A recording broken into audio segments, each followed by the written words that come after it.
Olá, amigo e amiga, a paz de Jesus Cristo para cada um de vocês. Que alegria estarmos juntos mais uma vez. Um dia um certo amigo me disse: ninguém tem salvação, ninguém tem certeza de salvação. Eu repliquei a ele e respondi dentro da Bíblia, que é o nosso manual. Ele conseguiu entender que a salvação é algo simples. Vejo muitas mensagens que recebo que muitas pessoas têm dúvidas acerca desse assunto. Neste vídeo, quero mostrar e comparar a verdade da salvação com a tendência humana de complicar o Evangelho. A salvação é algo simples de entender, até uma criança entende. E você já conseguiu entender a salvação? Seja bem-vindo ao canal Leitura Diária. Mas antes de entrar no assunto, se você ainda não curtiu esse vídeo ou não compartilhou com alguém, aproveite e faça isso agora. E quando você faz isso, você estará me ajudando a compartilhar o ensino da Palavra de Deus. E através de sua ajuda, muitas vidas poderão ser alcançadas para Cristo. Amém? Vamos abrir nossas Bíblias em Romanos, capítulo 10, versículo 9. Leia sua Bíblia em casa, abra ela. Ela é a palavra de Deus falando contigo. Se com tua boca confessar Jesus como Senhor e em teu coração creres que Deus o ressuscitou dentre os mortos, serás salvo.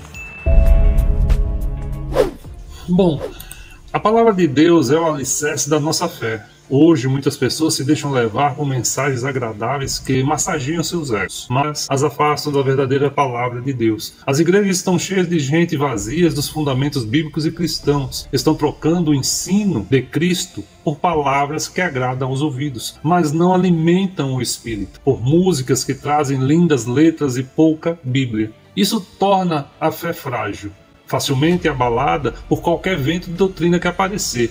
A pregação deve nos levar ao arrependimento e à santificação, mas poucos falam sobre isso, sobre esse assunto.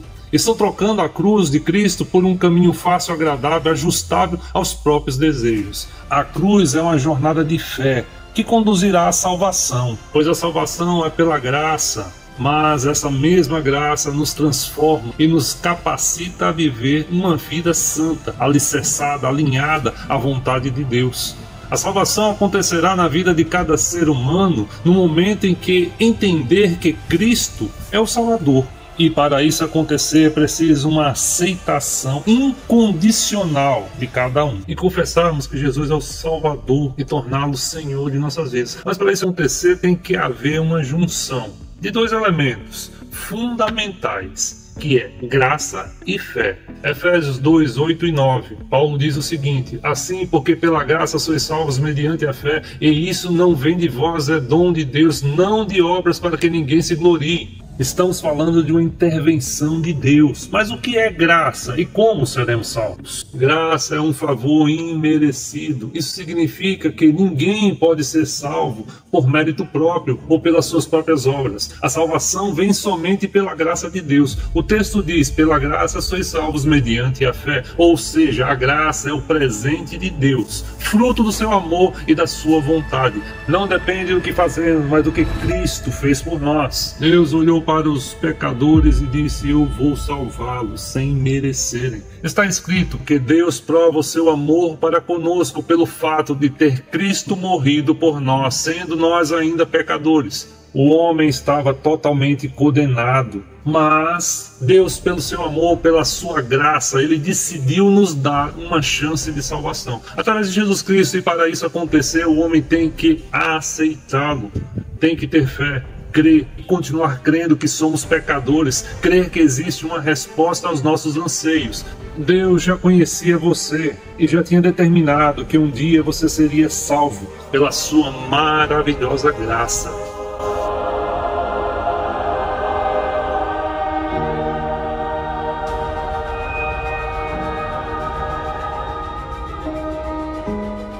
Porém, antes que isso aconteça, o homem precisa passar por uma metanoia. No grego, metanoia significa arrependimento. Mas o seu significado vai muito mais além, trata-se de uma transformação profunda, uma mudança de mentalidade. É quando começamos a enxergar as verdades de Deus e reconhecer a nossa condição de pecadores. Ao entender que a nossa vida aqui na Terra é breve, pois começamos a morrer assim que nascemos e que a eternidade é real, percebemos nossa necessidade de um Salvador. Mas essa mudança não acontece por esforço humano. É o Espírito Santo, o Consolador prometido por Jesus. Ele nos convence do pecado, nos leva ao arrependimento e nos abre os olhos para a verdade. E quando ele vier, convencerá o mundo do pecado, da justiça e do juízo. Jesus está falando do Espírito Santo, o Consolador tão prometido. Então é o Espírito Santo que atua em conjunção com a graça de Deus, trazendo essa verdade para nós. Uma consciência de que somos meros pecadores. Deus nos amou de uma tal maneira que enviou o seu único Filho, para que todo aquele que nele crê não pereça, mas tenha a vida eterna. A Bíblia diz em Atos 4:12: e em nenhum outro há salvação, porque também debaixo do céu nenhum nome há dado entre os homens pelo qual devamos ser salvos. Não há outro nome no céu, na terra ou debaixo da terra que possa nos salvar. Essa é a verdade única e absoluta. O próprio Jesus declarou: eu sou o caminho, a verdade e a vida. Ninguém vem ao Pai senão por mim. João 14:6. Em Romanos 2:4, o apóstolo Paulo diz: ou será que você despreza as riquezas da sua bondade, tolerância e paciência, não reconhecendo que a bondade de Deus leva ao arrependimento? Sem uma metanoia não haverá salvação. É preciso que o ser humano reconheça que é pecador, tenha um desejo sincero de abandonar a vida antiga para se tornar o Filho de Deus. Lembrando que não estou falando de preceitos religiosos, e sim da doutrina da palavra de Deus. Procure observar que tem grandes diferenças isso. A Bíblia também afirma em Atos 4:12: não há outro nome dado entre os homens pelo qual devamos ser salvos. Essa é a verdade absoluta. 1 João 5:12, aquele que tem o Filho tem a vida, aquele que não tem o Filho de Deus não tem vida. Vida aqui no texto está mostrando vida eterna é vida aqui na terra. Muitas pessoas leem essas palavras, mas não as entendem. Isso acontece porque ainda não permitiram que o Espírito Santo revele essa verdade, como já lemos em João 16:8. E quando ele vier, convencerá o mundo do pecado e da justiça e do juízo. Jesus está falando do Espírito Santo. O Espírito Santo já está conosco. A partir do momento que Jesus foi levado aos céus, ele prometeu e está conosco. Vamos ver o que diz 1 João 1:9. Se confessarmos os nossos pecados, ele é fiel e justo para perdoar os nossos pecados e nos purificar de toda injustiça. Arrependimento. Reconhecer que somos pecadores, temos atitudes erradas. Isso nos mostra que o arrependimento não é somente na mente, é uma declaração de atos, de ações em nossas vidas, em palavras, em comportamentos. Porém, se não aceitamos isso, veja o que diz o verso 10 de 1 João 1. Se afirmarmos que não temos cometido pecado, fazemos de Deus um mentiroso, e a sua palavra não está em nós. Pare um pouco e reflita nisso. Ninguém poderá estar na presença de Deus com pecado. Ore e na sua oração abra o seu coração para Deus, com sinceridade, confessando que Jesus Cristo é o seu Salvador e permita que Ele seja teu Senhor. Quando cometemos um erro, o Espírito Santo nos faz sentir que fizemos algo errado, que não deveríamos ter feito aquilo. E aí é que temos que ter atitudes de mudança, porque todo aquele que invocar o nome do Senhor será salvo. Isso é redenção. Uma imagem clara sobre redenção, para nos ajudar a entender, é a seguinte. Imagine um mercado de escravos, onde pessoas condenadas e sem esperanças estão amarradas, expostas como mercadoria. Então um comprador chega, paga o preço do resgate. Ao invés de torná-lo seu escravo, ele diz: você está livre, pode ir, sua dívida foi paga. A palavra redenção significa exatamente isso, pagar o preço da liberdade. A humanidade, após o pecado, tornou-se escrava, mas Jesus Cristo, o Filho de Deus, veio e comprou toda a humanidade.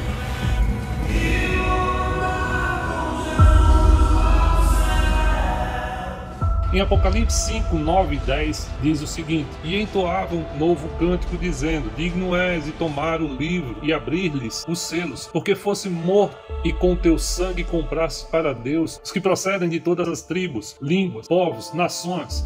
E para o nosso Deus os constituísse reino e sacerdotes, e reinarão sobre a terra. Vemos que ele pagou o preço com seu próprio sangue, garantindo nossa liberdade. No passado, quando um escravo era libertado, ele recebia uma carta de alforria. Porém, alguns escolhiam permanecer com o seu senhor por amor, por gratidão. Para simbolizar essa escolha, sua orelha era furada. Ele usava um brinco como um sinal, que agora servia voluntariamente àquele que o libertou. Esta deve ser a nossa resposta ao Senhor Jesus. Senhor, eu não quero ir embora, quero te servir pelo resto de minha vida. O Senhor me comprou, me perdoou, me libertou, agora escolho estar contigo para sempre. Tudo muda na vida daquele que é redimido. Nascemos de novo, renovados para Deus. Em João 3, 1, 5, havia um fariseu chamado Nicodemos, uma autoridade entre os judeus. Ele veio a Jesus à noite e disse: Mestre, sabemos que ensinas da parte de Deus, pois ninguém pode realizar os sinais milagrosos que estás fazendo, se Deus não estiver com ele. Em resposta, Jesus declarou: Digo a verdade, ninguém pode ver o reino de Deus se não nascer de novo. Perguntou Nicodemos: Como alguém pode nascer sendo já velho? É claro que não pode entrar pela segunda vez no ventre de sua mãe e renascer. Respondeu Jesus: Digo a verdade, ninguém pode entrar no reino de Deus se não nascer da água e do Espírito. O que nasce da carne é carne, mas o que nasce do Espírito é Espírito. Não se surpreenda pelo fato de eu ter dito: é necessário que você nasça de novo. A água representa a palavra de Deus que nos ensina a verdade, e o Espírito Santo nos transforma, gerando uma nova vida em nós. Como diz 2 Coríntios 5,17, se alguém está em Cristo, é nova criatura. As coisas velhas já se passaram, isso que tudo se fez novo. Nosso corpo e alma permanecem os mesmos, mas o Espírito nasce de novo. Assim passamos a fazer parte da família de Deus. Além dessa transformação espiritual, há também uma justificação espiritual. Romanos 3,23 nos lembra: todos pecaram e estão destituídos da glória de Deus. O pecado em nós era uma marca que nos impedia de entrar na presença de Deus. Deus é extraordinariamente santo. Também teríamos que ser santificados e perdoados, mas Ele nos justificou através de Jesus.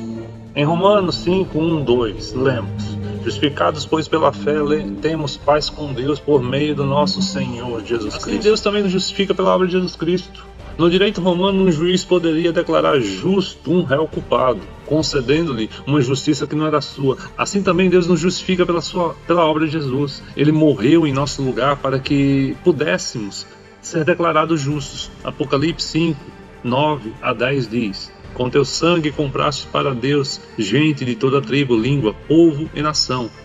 Tu constituísse reino e sacerdote para nosso Deus. Jesus nos comprou com seu sangue. Ele ama tanto você que entregou a sua vida por você. O ímpio, o pecador, merecia condenação, mas o justo entregou sua vida em seu lugar. Como a Bíblia diz: o justo pelos injustos. Jesus, o justo, morreu por nós, os injustos, pagando o preço dos nossos pecados. Assim, quando Deus olha para nós, Ele não vê nossas falhas, nossos pecados, mas sim a justiça de Cristo em nós. O fim da lei é Cristo para a justiça de todo aquele que crê. A verdadeira justiça vem pela fé no Filho de Deus. Isso merece um aleluia, um glória a Deus da nossa parte. A Bíblia nos mostra que foi Jesus quem pagou o preço de sangue. Em Apocalipse 5, 9, 10. E entoavam cânticos dizendo: Digno és de tomar o livro e abrir-lhe os selos, porque foste morto, e com o teu sangue compraste para Deus os que procedem de toda tribo, língua, povos e nações. E para o nosso Deus os constituíste reino e sacerdotes. O Senhor Jesus, aqui nesse texto, está sendo adorado. Ele nos comprou com um preço de sangue. Talvez você, meu amigo, pense que Deus não te ama, mas quero te dizer que Ele te ama muito. Ele deu o seu Filho unigênito para que você fosse comprado e uma vez libertado. Jesus, além de nos redimir, que é o mesmo que dizer Ele nos comprou e nos libertou, Ele também nos justifica. Então, no momento em que eu creio no Senhor Jesus Cristo pelos meus pecados, a justiça dele vem sobre mim, porque a minha maldição foi sobre ele. Mas é importante falar, se a justificação é o ato declaratório de Deus para com o nosso juízo, de declarar que somos justificados, a santificação é um processo que durará a vida inteira nesta terra. Hebreus capítulo 12, versículo 14, diz o seguinte: segui a paz com todos e a santificação sem a qual ninguém verá a Deus. É a Bíblia quem está dizendo. Então, se a justificação é um ato imediato do próprio Deus, que é juiz, a santificação é um processo contínuo que durará enquanto estivermos vivos nessa terra. Envolve nossas escolhas diárias de renúncia ao pecado e busca a Deus constantemente, confiando na sua graça para fortalecer as nossas vidas. Para isso, precisamos constantemente da ação do Espírito Santo. O Consolador que Jesus Cristo nos prometeu e nos enviou, ele está em nossas vidas, pois é ele quem nos capacita a vencer o pecado e crescer em santidade diariamente. Jesus, pela cruz, nos libertou da condenação do pecado. O Espírito Santo, através da santificação, nos liberta do poder do pecado. E no futuro, na glorificação, seremos livres totalmente do pecado. Aí chegamos no final. Nesta hora, receberemos um corpo glorificado, para nunca mais sermos sujeitos à dor, à tentação, ao pecado, à morte. Então, meu amigo que está me acompanhando até agora, a vida aqui na Terra é rápida demais. Começamos a morrer quando nascemos. E aqui teremos que tomar uma decisão: crer, servir a Jesus para podermos ir morar na eternidade com Ele. Não há nada que você desfrute aqui nesta terra que recompense você perder a vida eterna. Nada compensará você perder a vida eterna. O lago de fogo existe. Não foi feito para o homem. Bastará 5 minutos naquele lugar para um homem ou uma mulher descobrir que tudo que desfrutou aqui nesta terra não compensou perder o que Deus ofereceu nesta vida. O choro que a Bíblia relata naquele lugar são de pessoas que irão reconhecer tarde demais o que Deus ofereceu para elas. Deus oferece a salvação por Jesus Cristo. O homem irá para aquele lugar se rejeitar a única oferta que Deus nos oferece. Mas guarde isso, o céu recompensará qualquer espinho que você pise aqui nesta terra. A cruz é a maior declaração de amor por nós na história. É por isso que o homem somente irá para aquele lugar se rejeitar o perdão que Deus oferece hoje. Aí está o porquê é tão importante entregar a vida para Cristo aqui nesta terra. Tomar uma decisão que mudará o rumo da tua história para a eternidade e a vida aqui nessa terra. Ele te amou, toma uma decisão. Não perca a oportunidade. Permita acontecer uma metanoia em tua vida agora mesmo. Não rejeite o perdão de Deus, não rejeite o que Deus te oferece. E você que está ouvindo essa palavra, que sentiu que Deus falou com você, olhe comigo agora. Repita essa oração aí onde você está. E após essa oração, quando tiver uma oportunidade, procure uma igreja que sirva a Deus, que siga as doutrinas da Bíblia e comece uma jornada de fé. Oremos. Senhor, nosso Deus, nós te agradecemos por essa oportunidade de aqui, Senhor, falar do teu reino. Senhor, meu Deus, obrigado por essa oportunidade. Quero, Senhor, te servir, te aceitar, ter o teu Filho como meu único e suficiente Salvador. Ó Deus eterno, perdoa os meus pecados, endireita os meus caminhos, me ajuda, Senhor, a entender a tua palavra, a te servir melhor. Senhor, coloca novos propósitos em minha vida. Senhor, dirige a minha ação, dirige a minha vida para melhor te servir.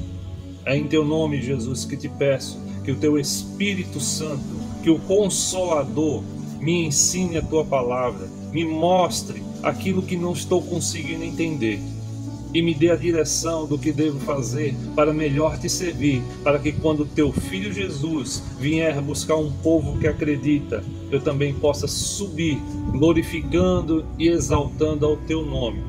Eu te agradeço e te peço em teu nome, Jesus, guia a minha vida. Amém.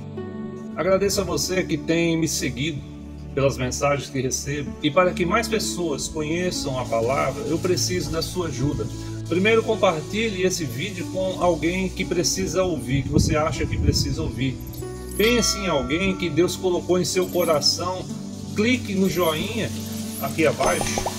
Esse pequeno gesto faz com que o YouTube mostre esse vídeo a mais pessoas, para mais e mais pessoas.